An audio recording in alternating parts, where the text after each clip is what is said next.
Jordan trying to shake off Starks. Oh, what a move! LeBron James with no regard for human life. Final seconds. Bryant for the win. Iverson against Gill. The crowd on its feet. Allen for the win. Welcome to the Sneaker History Podcast. What's going on, everybody? Welcome back to the Sneaker History Podcast. This is your host, Mike, and since I'm running the solo show today, you guys know what it is already. It's a Coffee Time Kicks episode, and I got a man of many talents. One of those people, you get the business card, it just kind of falls down with a bunch of things on it. The homie Trey, Travonne, what would you rather go by? We can go by Trey. Trey? All right. The homie Travonne Edwards from, podcast, a network owner, podcaster, was it cultural strategist at JD Sports, teacher. What else you got, man? Man, I'm just a man. That's it. That's it, man. I just try to do all the things I can do in my 24. That's awesome, man. I appreciate the time today, and we connected over Instagram, and we've been able to chat back and forth about shoes and stuff like that. So I definitely had to get you on because you do so many things, and it's funny, like it's not all sneaker related. The conversation would be about it, just so many things, and just that are cultural relevance from, again, podcasting being just like this go-to thing now for people, or of course sneakers are still a thing everyone's talking about, and it's such a, in the lack of better words, man, Trey, you're just such a well-rounded person in the space of content, for lack of better words, man. Like, I guess to start it all off, let's start with the sneaker side of the world. So, question I want to start with is, since it is Coffee Time Kicks, Trey, you go out, grab a cup of coffee, tea, whatever floats your boat, man. But what shoe are you grabbing? What's the shoe that you're like, I need to put on? Is it you're flexing on somebody, or just like, I keep it low key? Nah, not even. I mean, obviously I wear all the new stuff that I get. Yeah. But yeah, it's really based on my outfit. You know what I mean? So if I get a shirt, jacket, pants, you know what I mean? Because most people pick their shoes and then their outfit. I do the complete opposite. The outfit picks the shoes. Yeah. And we have the luxury of having multiple shoes. We only got 2 feet. Yeah. And it's your choice to choose what you want to wear. You know what I mean? I don't get to a point of like, dang, when I'm going to get a chance to wear these. You know what I mean? Like, I wear them all. They're just shoes to me. I mean, obviously you get cool access and things of that nature. But if I had to grab a shoe, I mean, I just grabbed the Kyrie Anta skateboard shoes, the skate shoes. Those. So those are pretty cool, from the brown colorway. I really enjoy those. But yeah, honestly, maybe the Air Max Thunder Kids of Immigrants. Such a bright shoe. The sun's nice outside. I got a Supreme Max B shirt, so maybe I'll pair that with that. I'm not all the way into matching, but sometimes I like to make it make sense. So I think that's cool. Nice, man. Nice. That's both great shoes. I've been really skeptical about the Kyrie, the anti-skateboarding shoe, in a good way. It looks really cool. I like the pair with the Hella style with all the different laces on them. Yep. Super dope, man. But yeah, cool. I like it, man. I like it. A man of many tastes. So it's not just, hey, one thing. It's like you say, it's a spectrum. Like to really I have no problem with no brands. I like all brands, honestly. If it's for me, cool. But also I'm at the comfort place of basically saying I can admire a shoe from afar and don't have to own it. For sure. You know what I mean? Because it's always good about going into a store, trying it on, seeing if it actually works for you. Yeah. Because it might look crazy long on you. And I think that's the disadvantage of online shopping. I'm with you, man. Like I say, I'm willing to give anything a shot if I think it looks good. And being able to go into the store and like touch it, feel it, try it on, it's such a game changer. I mean, you could think something looks dope online, you put it on your foot after you order it, it's not for you. It's like I said, it's too long. Happened to me a few times, so yeah, it sucks because you don't want to send stuff back, and plus you got to wait to get that money back. So yeah. Online shopping's did me dirty a couple times now, man. I ordered something from one boutique, and it was like, all right, cool, I got it, perfect. I've been looking for it. I've been looking forward to this one. I'm like, man, it's been like 2 weeks. What's going on? I called them like, man, we overstocked the website. We put the number wrong. We got a refund. I'm like, I guess. I mean, it's not your fault, but it's like, dang, man, I gotta. It's just the experience it gets a little diluted from being able to walk into a store, which you being at JD Sports, I mean, I'm sure that it puts a different perspective, and that's one of the things I want to talk to you about. It's like, from a consumer, which I'm sure you still are, but absolutely looks still buy now. stuff. Yeah, I still buy stuff. Like I said, I bought those Kyrie joints. Like, I mean, I wasn't, don't think just because I work at the brand, like, I just get shoes. You know what I mean? Like, it's not like that. That's what everybody thinks. They're like, oh, he works. He must just be getting boxes at the door. It's like, nah, I'm sure you still got to pay something, Yeah. We also don't carry everything. Yeah. You know what I'm saying? So, like, I think that's another thing that people forget. Yeah. Like, you don't carry everything. We carry some stuff, but, like, some collabs, they just not going to make it to us. And that's okay. Yeah. I mean, but, it goes back to admiring from afar. I mean, that's something if you're collecting sneakers, you got to learn to do, because it is impossible and irresponsible to try to buy every little thing that comes out. It's cool to see something. Hey, you know what? I didn't want to give somebody $200 this week. I appreciate the shoe. I love that somebody has it. It looks dope. Let's keep it pushing. That's one thing I think people have a hard time with in this, where everything's kind of being pushed at them a certain way. They're like, I got to have it. But it's like, man, just appreciate it for what it is. If you don't have it, you don't have it. Just don't stress yourself over some rubber and leather, Exactly.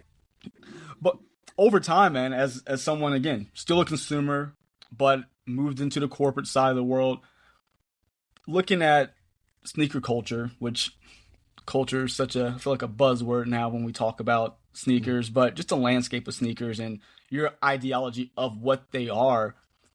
How's that changed over your transition in life? Again, from being purely a consumer to now seeing the back and dealing with them every day in a different way than just purchasing and wearing. I don't think it changed much. I think it's an advantage. Yeah. You know what I mean? It'd be different if I took the job and I just didn't buy shoes. Yeah. You know what I mean? Like, and there's people like that just, this is just my job. And that's okay too, because I don't think you have to love sneakers to be in this. Yeah. But I think it's an advantage if you do, because you understand the people that are in this thing and why they do the thing and why there's a release every week and why we need more when we only have 2 feet.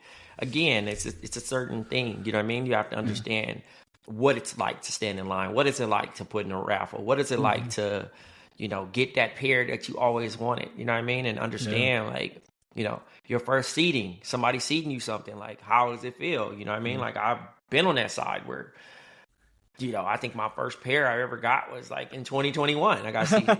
Think about that. Like, I ain't been getting seated that long. Like, it's always people like used to think that, and I'm like, nah, I bought these, dog. Like, and I wear all my shoes. It's not like, I'm trying to flip them. Like, I mean, shout out to the dead stock community, but that's never been me. I wear all my shoes. I don't save them for any special days. I understand life is short, and like for the 2-3 days of euphoria that I get for wearing these sneakers, I'm gonna wear them.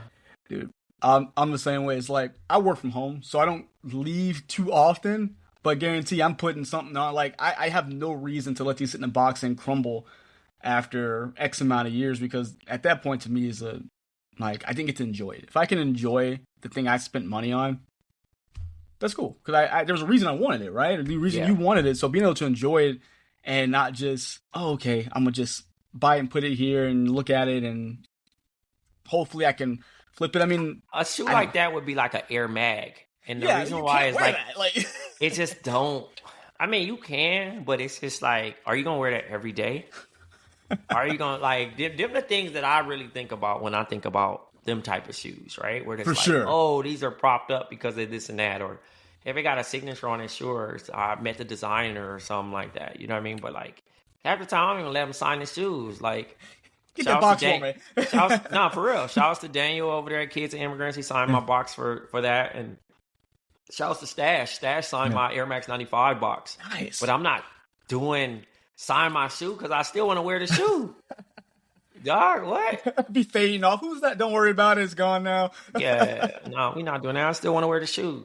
I can put it back. I can put the shoe, the worn shoe, the beat shoe back into the box. There you go. And it's still a memory because you're like, hey, I remember when Stash signed his shoe, still fresh on the box, and hey, I got to sign my box, dog. Don't sign my shoe. For sure. I didn't even think about that. Like, people you can just sign the box and still enjoy it. You can have best of both worlds there. Yeah, I mean, because it's still, when it's crumbled or whatever, you still got that, like, a place to put them. Yep. And now they're not completely trash. You're right. Hey, look at that. So a little bit of knowledge that no one thinks about. It's like, oh, you know what? Change the whole game of getting a sneaker signed. Like, don't sign that, please. Leave that alone. Yeah. Well, in your title now as senior cultural strategist, what does it mean? Is it something you're looking for? Is it It's partnerships, man. There you go. It's like we put it in layman's terms. I know it's partnerships, man. Partnerships. That's it, man. Just I'm trying to find the right people. Like even seeding. Yeah. You know what I mean? Like, some people feel like they follow me, they're gonna get some stuff. They feel like this and that. I don't look at it that way. I look at what I was asked to go find. Yeah.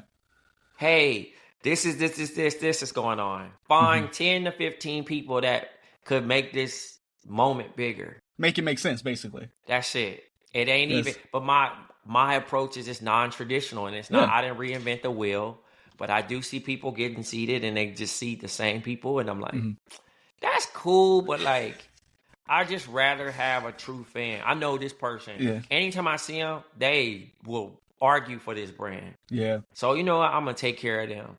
Oh, you know what? Who actually is known for this, or like it's not, you know what I mean? Like, it's like if you ate McDonald's all of a sudden, like every day. I've known you bro, he goes to McDonald's every day. And all of a sudden, you're like doing promo for like Jack in the Box. I'm going to be like, yo, what are you doing? Like, you're not real. Not even. I'm just going to be I'm going to be confused. Do you get what I'm saying? Yeah, it's like, what is it about? Seeing people sneakers that ain't like really, that don't wear them is one thing. Like, family members, cool. A friend that helped you through your journey, that was a part of your storyline, cool. But like, if you ain't in it, like, I always just think about, you know what I mean? Like, this is a weird buzzword, but when Beyonce got a shoe. Okay. Oh, yeah. Right? Yeah, with Adidas, yeah. And I'm like, I Googled it. I was like, yo, Beyonce wearing shoes. You know what shoe she was wearing? Heels, probably. I don't ever see her. Converse. Oh, see, look. She's wearing Chuck Taylor. One rare picture. And I was like, all right. It don't, just because a famous person attached to it don't mean that it's going to be a hit. 100%. 100% so right. The idea of it is like, if anything, I would have did apparel with her. Yeah.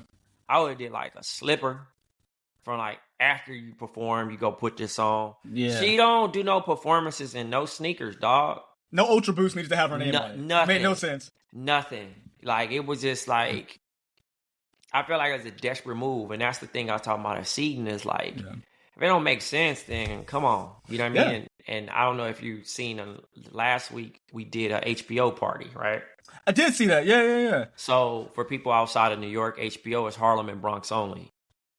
And okay, I'm gonna stop because my whole time, like, I just saw pictures like, oh, he's doing something with HBO. Like, nah, has zero to do with the actual television network. I'm glad we clarified that, because I was like, oh, okay, I see. Nah, Harlem and Bronx only. And the tie back to that, the storytelling was 25 years ago. DJ Webstar, who made Chicken Noodle Soup and other songs. Yeah. He DJ'd at this skating rink called Skate Key, and what he would do is he would give away 50 pairs of shoes to fill up, to get people to pull up. That's dope. But mind you, during that time, people were wearing the Nike Shox R4s from that area. So the tie-in was like, okay, 25 years of the Shox, 25 years of Webstar.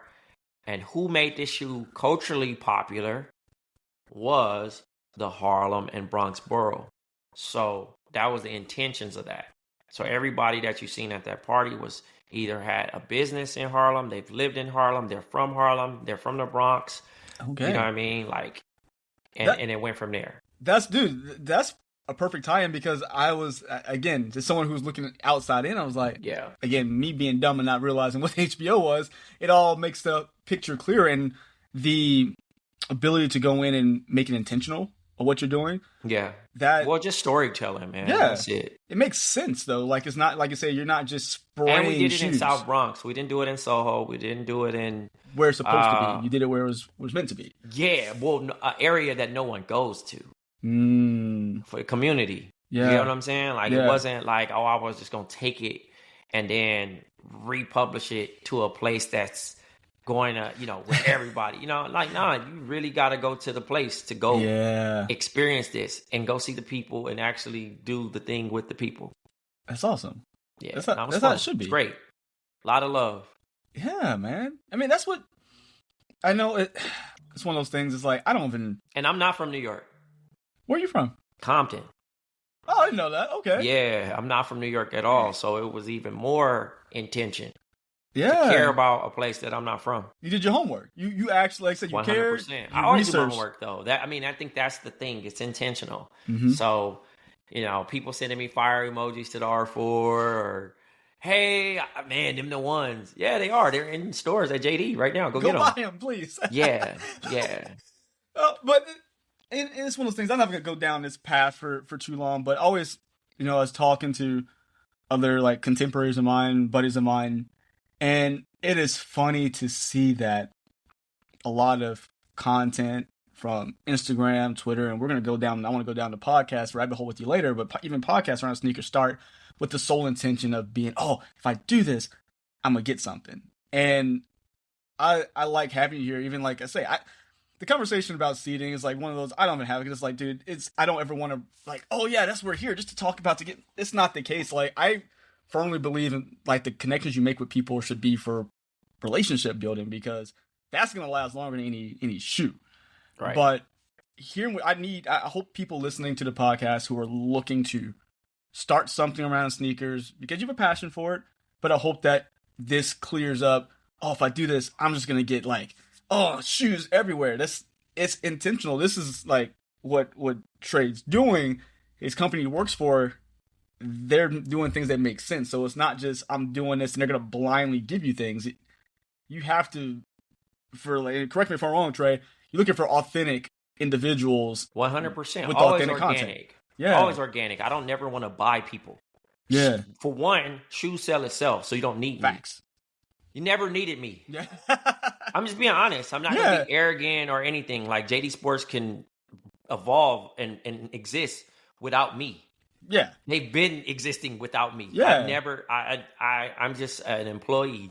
So at the end of the day, I don't make anything. I don't add anything to that part. I think the idea of it is just intention to kind of help say, hey, did you hear about this? And maybe a suggestion, you know what I mean? But it's not you're like a conduit to the streets, basically, right? That's it. Yeah. So even like outside of just like, okay, great, business owners, content creators, partnerships. Are you going out working with different like organizations? What does that look like? Is that like, hey, we want to partner with maybe, let's say Shoe Drive for less fortunate. What does that look like as a whole? It's a global brand, man. So it's always constantly doing stuff. Some stuff that people don't even see online. Offline. Mm-hmm. You know what I mean? That's constantly being pushed behind the scenes. You know what I mean? It's not. Again, it's not one of those things of, hey, we want your money. You need every dollar. Like, nah, it's being poured into the communities too, man. I just awesome. think that you can't please everybody. I'm not in the business of people pleasing. You know what I mean? Like, my idea is to be realistic and, you chip away in these things. You don't do the thing of like, hey, we're going to solve world hunger tomorrow. One day. That's just not how it go, man. So, slowly but surely I've been at this gig for 2 months and, we're being intentional about our impact in the community and also, just not showing up using people. I think like there is a synergy there, you know what I mean? Being able to coexist with creators, and then also, show up in communities, show up for people too. Because that's another thing too. Like, man, like the HBO event, that shoes was the invitation. Oh, that's dope. Like, come on. Like, it wasn't one of those things of like, yo, if you buy these shoes, then you can come. Or yada, yada, yada. Like, get your coupon when you buy the shoe, we trade you. Yeah. You get the invitation when you... No, it was literally thought out, man. No, that's cool. But it's like you say, it's a legitimate partnership. It's like, hey, I want you to be a part of this. I want to utilize what you bring to the table to help expand the thought, the story behind this. And we're here. We're mutual. You get this, I get this. And it's a very simple concept, but I feel like a lot of times when you look at different, especially on the content creator side, it's a lot of take. And hey, you got to provide value. And again, it's not even just talking about a physical product like a sneaker, but if you want an audience in any way or form, you have to provide something back. And I feel like a lot of people are missing that. They're just that microwave area. If I just start the podcast or I just start this channel, everyone's going to love me, fill in the blank. Remember when your teacher used to say, everyone's not going to be a professional athlete? Mm-hmm. Only a few make it? Yep. Same thing with content creating. 100% correct. It's a lot of content creators. It's a lot of podcasts. It's a lot. Like, you might be fortunate to end up on somebody's radar, but the thing is it's a lot. So the idea of like everybody being successful in this thing is just like, it's just not realistic, but I'm rooting for everybody. Yeah.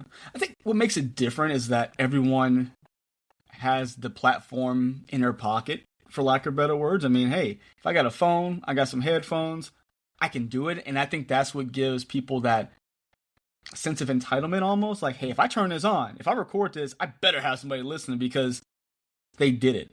I mean, you can attest to the same thing. Doing it for years, it takes a while to build a flow, to build an audience in anything you do. So it's not, like I say, even doing it for 10 years, you can maybe still not be the premier podcast out there just because it's a numbers game. It's going to be like that 1% or 0.1% in the case we talk about like professional athletes that make it. And it is what it is.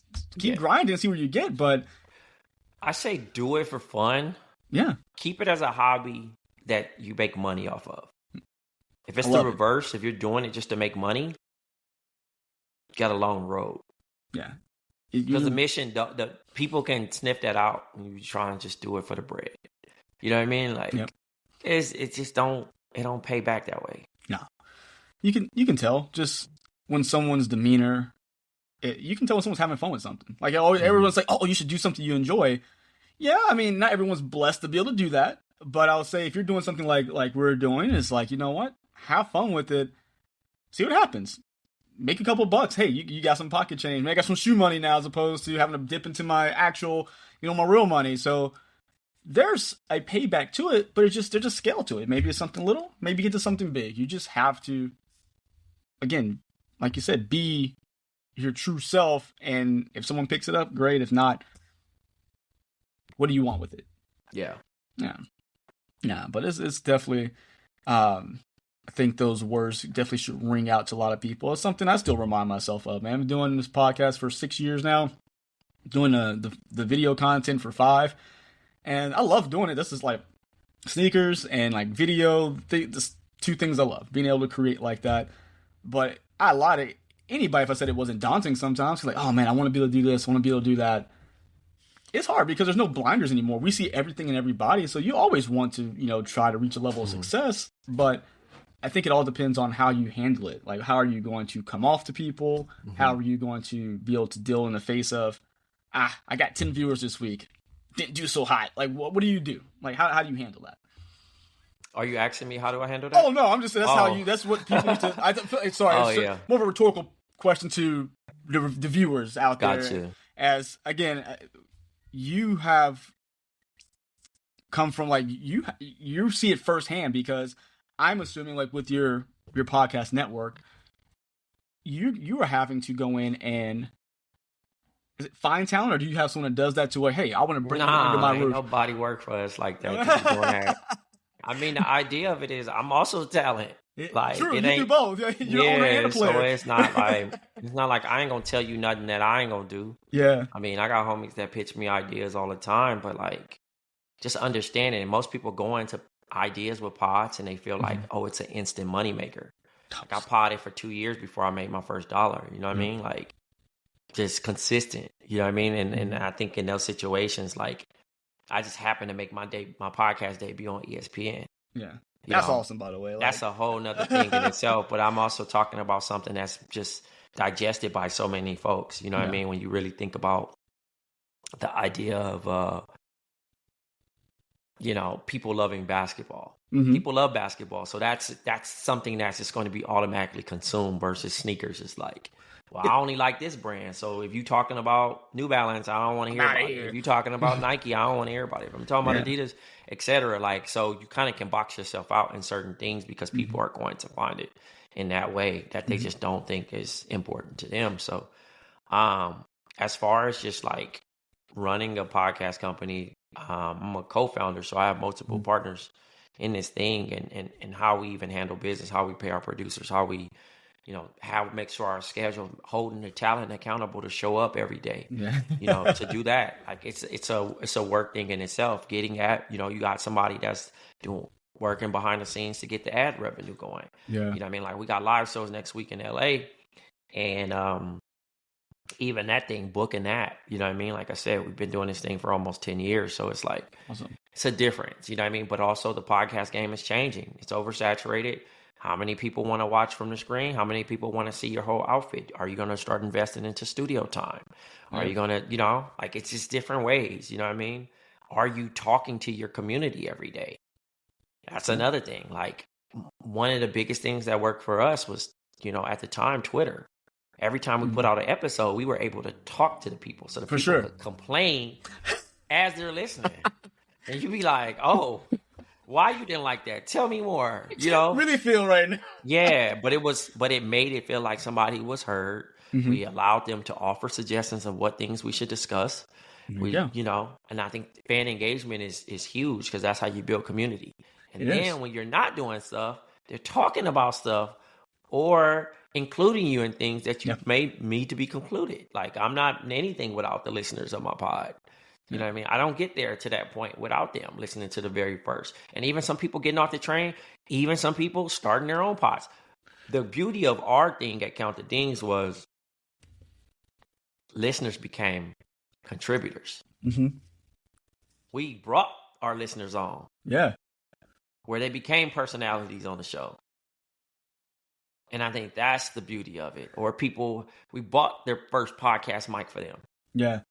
Where they kicked off their career. So it's a little different, you know what I mean? So like, as I'm kind of phasing out of this space, like I said, I'm approaching almost 10 years. I've had a podcast with Spotify while on my network. And now I'm signed to iHeart while running my network. So it's just like, it's just different things that you're just kind of looking at in the situation of like, different ways of how you approach it. You said the key word. You have to be able to engage the audience and give the audience something they're looking for. And perfect example, like you said, the heads and tails of basketball. Everyone knows basketball. You love the person, you hate the person, but you're going to listen to either hear them talk crap about them, the host, or hear the grand things that they've done. Flip side, sneakers is so niche. It is one of those things where sneakerheads think they're the center of the universe when it comes to content, but we're literally like the 0.1% there as well. There's too many things out there for that small percent of people saying the same thing over and over again. But the big common denominator is, what are you offering? In such a saturated space in podcasts, what are you giving me? What sets you apart, and do you care about the audience? So you guys, again, a prime example. Hey, we engage. We give them a platform. We able to communicate back and forth, get different, things people want to see. So you guys, for those listening who's trying to start a podcast, start something in the media, the audience is something you need to constantly engage, because an episode and then dipping out,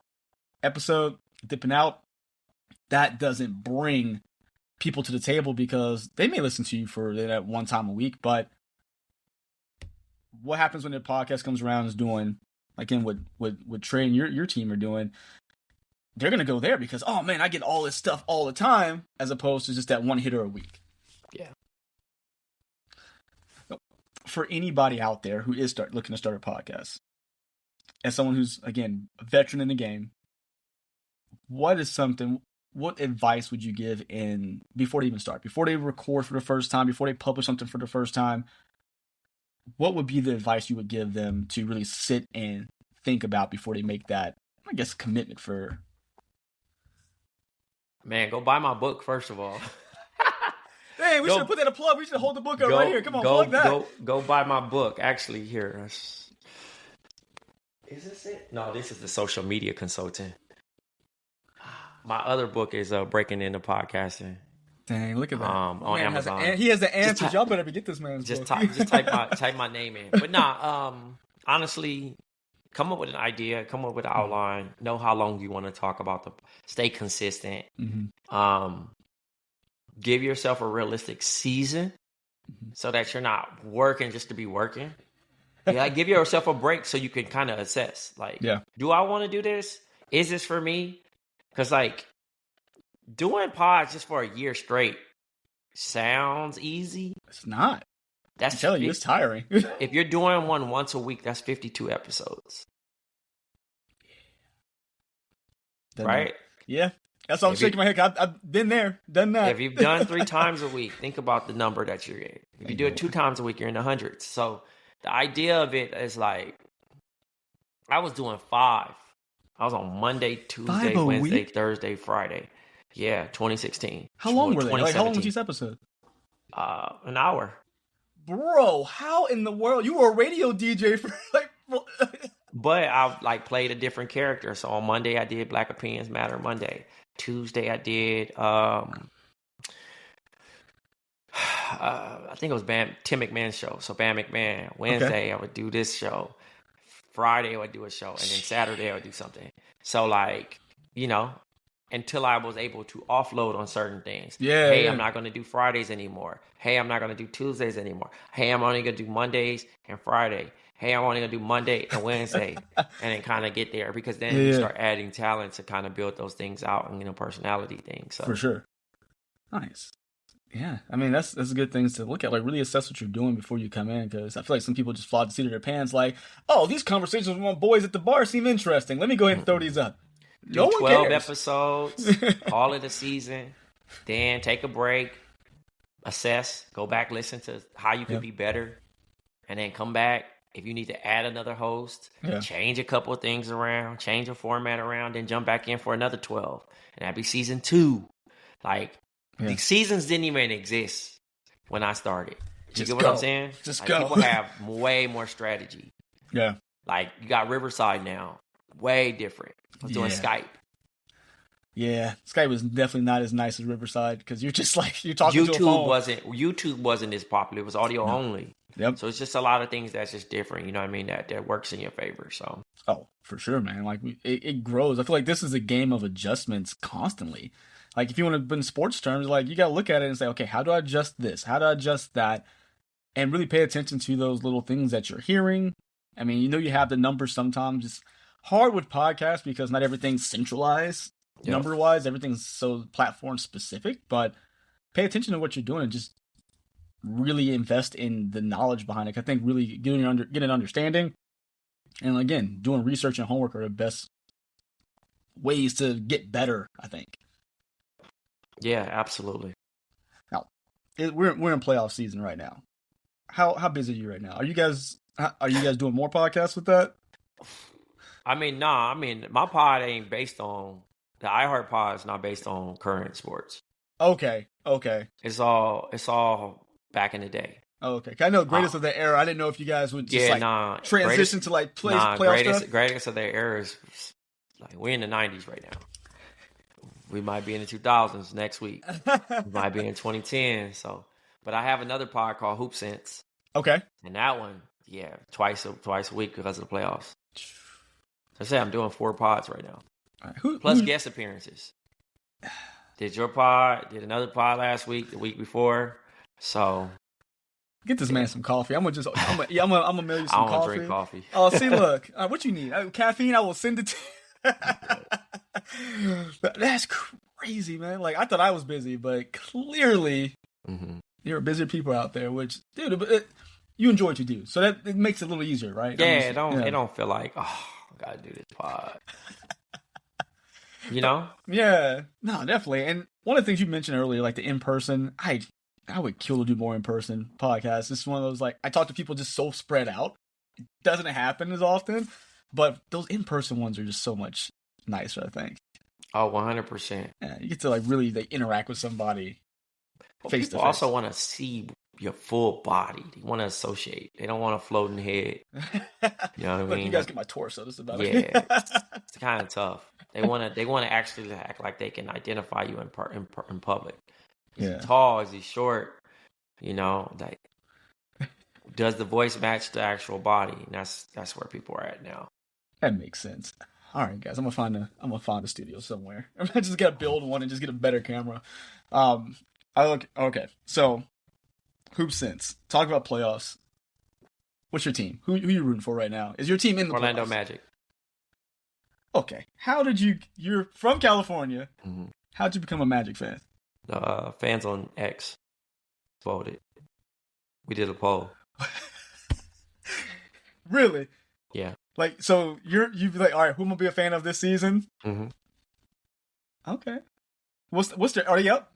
They're tied up or one? They're down 0-2. 0-2. It's funny you say Magic. I'm a big Tracy McGrady fan, and Fanatics just had to sell, and I just bought his Orlando jersey for like great $90. jersey. I like $90. So what? So you're gonna do the same thing next season? Like, I'm gonna let the fans choose? No, I'm gonna be with Orlando until they want me to change. Oh. Yeah. You know what? We talk about fan engagement. God dog, that's fan engagement right there. Yeah. So if you look at numbers, were they just like, hey, I want to give you the kind of a team that's underdog, or do you have a lot of fans out in Nah, I asked, hey, what team? I used to be a Bulls fan. I was like, I'm leaving. What team should I go to? And I looked at all the responses. We gathered them, and then we put them in a poll, and I let people vote. But they spammed the poll, so I didn't respect it. I took the second best percentage because everybody tried to make me a Knicks fan. Oh, okay. I was like, what was the first? But it also was like inconvenient. I didn't want to like be a front runner. Got you. Because like the Knicks are good now. Yeah. That's like, you can't be in the bandwagon. It's like, let me jump on something that's not as popular. Yeah. Just join the Rockets, man. Come down here to Houston. We like take another Houston. fan. I like Houston. I would like them to win. I'm very I'm very skeptical. I mean, it's 1-1. It's 1-1, but it's Steph Curry, and it's my boss. I can't say too much about it. Say nice things about it. Steph, if you're listening, look, man, you're one of my favorite players, but I just need you not to play well for 3 more games. That's all I'm saying. It's 1-1, man. That's all I'm gonna say. Oh man, but overall, so with everything you do, and I think once you get where'd you start? Because a lot of people don't know where to start. Define start? Well, I'm gonna go start even because before. Like, what am I starting? True. So I'm gonna say before even any business, you jumped into any partnerships. Did you have a degree in anything in particular? I was a school teacher. That's what you went to school for, your education. That's it. Elementary school teacher for 6 years. How'd you jump? So what was the jump from that? I created an account called NBA Bubble Life. And just in 2020. And then I got into advertising. And I was in advertising for the last 5 years. And I left advertising in February and joined JD. Dang. That's awesome. I never would have guessed. I thought you were going to tell me, oh yeah, I went to, like, I studied that. This, again, proves the point. It doesn't matter, like. Child psychology and secondary elementary. That's awesome. It's funny. But I just wrapped up this past week at Long Island University, Brooklyn campus. I teach marketing there. Oh, cool. That's actually, I got my degree in marketing. I swear I've never used it. I'm a college professor at that level. Yeah. That's cool, man. Are you? I know you talked about you'd be relocating. Are you going to teach where you're going to be moving to, or are you just taking I a little don't know break? yet. I don't know yet. I got, like I said, I'm trying to lesson. Yeah. Lesson stuff. I've been doing a lot, man. Like I said, in the past 6 years or 5 years, Yeah. wrote 2 books, That's crazy. taught 2 classes, I've won a couple awards in advertising. I've changed jobs. I'm moving to Indianapolis. Yeah. Yeah, I'm, if I don't, I will keep going. You know what I mean? Yeah. So I have to dial back. Yeah. If not, I'm the type of person that I just Keep do going. stuff. Especially if I'm like, oh yeah, I want to do that. Oh yeah.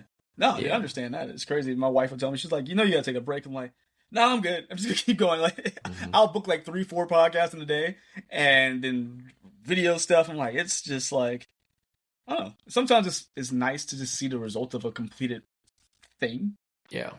That's awesome, man. Like, from teacher to advertising. So, reason I asked that because I know everyone's like, oh, I gotta get this this certification here, this thing here. I laugh because I'm like, dude, I went to My college. degree has 0 to do with what I do now. Dude, that's what I'm like. I went to college for marketing. My 9-to-5 job has 0 to do with marketing. Literally, my title has engineer in the title. Not even close to that. Mm-hmm. But just so much you can learn, and you could probably attest. You probably would have my job with your degree right now. Man, honestly, I've applied to different places. They're like, you don't have enough experience. I'm like, all right, well. No. I get that part too, but I'm saying like for the degree you have, yeah, you technically probably have my job. Yeah. This is marketing. It is marketing. Yes. You know what I mean? Well, look, I'm gonna move the family up to Indianapolis. We're gonna be neighbors. We're gonna sling these shoes and these parties. Yeah. That's awesome, man. But no, really, it's cool because I was like, there's so much you can learn from experience and just doing something, just trying it. Mm-hmm. And for all the nonsense that's on YouTube, there's a lot of good things out there too to help. Yeah. Build someone's base. Well, hey, get started in this, learn that. So it just doesn't all, like the point was, it doesn't all just fall and hey, you gotta go to school for this, because just because you do one thing doesn't stop you from exploring something else and being dang successful at it. Mm-hmm. So, yeah, brother. But shoot, man, I don't want to take up all your time, but I really enjoyed our conversation just about a little bit of everything. I can sit and talk with you for hours, man, because you do so much, and it's just super interesting to me. Just like all the breakdowns, like again, from the podcast side to, of course, the corporate side with JD. But anything that you have coming up that you can speak of that is like something you want people to watch out for? I mean, I got a live show at Soho House, West Hollywood, Thursday. I have a live show that Saturday at Slick Studios, Baron Davis Studio. Oh, cool. In LA on the 3rd. Mm-hmm. So that's next Saturday. So we have 2 shows in LA. Man, you travel. Yeah, I don't know. I think that's pretty much it. I'm constantly working on stuff with the brand, and check out GOAT on all streaming platforms, specifically iHeart. You know what I mean? If you want like exclusive stuff, but yeah, that's it. You know what I mean? Like I ain't come on here to sell myself, man. You know, if you want to tap in, you tap in. If you don't, still love. You know what I mean? Like, oh yeah. I just do the thing and worry about it later. Because again, you can't make stuff that people everything you make, people not gonna like. Yep. I think more people need to understand. Are you doing it for yourself, or are you doing it for other people? Mm-hmm. I always do it for me. Yep. You got to say that louder for everybody to hear, because it's one of those. It's like, oh man, I got to do this. Like, it's always nice to get critiqued and get input, but do it for yourself. Do the thing 100% because you want to do it. If I listened to other people, I would have been stopped. Yeah, same here, man. I agree. I think I would have not been able to make it this far because trying to please everybody is just not gonna happen. Yeah, brother. Well, shoot, man. Like I said, appreciate it. If anybody wants to tap in with you, what places can they do that? DM, just DM. Don't DM me asking about no damn shoes though. That's all I ask. See, I was gonna tell him that disclaimer. Don't ask Trey for no shoes. Don't ask me. He for go no block shoes. you. I can't help you. I ain't never blocked nobody. Even the negative stuff, I've never blocked nobody in my life. It ain't that deep. That's what's up, man. Now, it's just Trey on IG, right? No, is it Trey? Okay. Where did Black Trey come from? Because in my mind, I thought of something because I had this happen to me. But where did Black Trey come from? It can be a completely different reason than I'm thinking of. So it's a funny thing. I'm gonna put it back up today just for you. I went to school with another Trey, but he's about 6'6", 6'7". He actually is very successful now too. Yeah. But he's Travonne Free. Okay. And I'm Travonne Edwards. But we both were Big Trey, and they tried to call me Little Trey, but I'm older by a couple months, and I just refused. And I'm also 6'1". I'm not little. Oh, yeah, little, like... Yeah, so it was like, I'm just not about to be little to nobody. Like, he's not my dad. You know what I'm saying? Yeah. So, I think the thing was just like, all right, he's like your complexion, and I'm a little darker. So he was like Black Trey. He's like, oh, Big Trey and Black Trey. Big Trey and Black Trey. So, yeah, that's how it stuck. But Travonne Free, he is a talented director. He did Two Distant Strangers with Joey Badass. Yeah. He also did 38 at the Garden with Jeremy Lin. Yeah. He did BS High. Okay. So, the Bishop Sycamore High. Yeah. Yeah, so you got some talented friends, sir. Yeah, so it's funny. But he had went on Trevor Noah's show. Oh, cool. And he explained the story about us.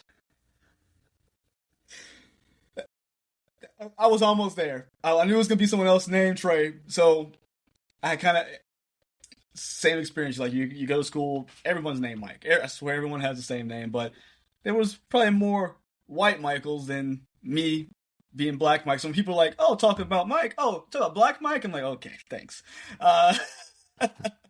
So I was almost there. I figured that was the case. So I'm like, just multiple Treys. Yeah. That kind of put me in that situation. Got you, man. Well, shoot, I appreciate it, man. I know I'm gonna talk to you more. This ain't the last time we're gonna talk, so I just appreciate you with your busy schedule, being able to set aside some time for me and the Sneaker History family. So appreciate you, Trey, man. And yeah, no doubt. Yeah, man. Keep doing your thing, man. You'll be all right. Thanks, man. I appreciate it. We keep it going, man. We keep it rolling. And audience, thank you guys for always joining in. You guys join Trey and his podcast as well. Definitely, if you're a basketball fan, it's the man to follow. He knows his stuff. So until next time, guys, see ya. Hey, y'all. Nick here. One more thing before you take off. Do us a solid and leave us a review on your favorite podcast platform. Check the links in the description to help us keep the show going. And as always, we appreciate you listening. And don't forget to tell someone you like their kicks today. You never know how far a compliment will take you, and we all know how good it feels to be on the receiving end of some appreciation. Peace.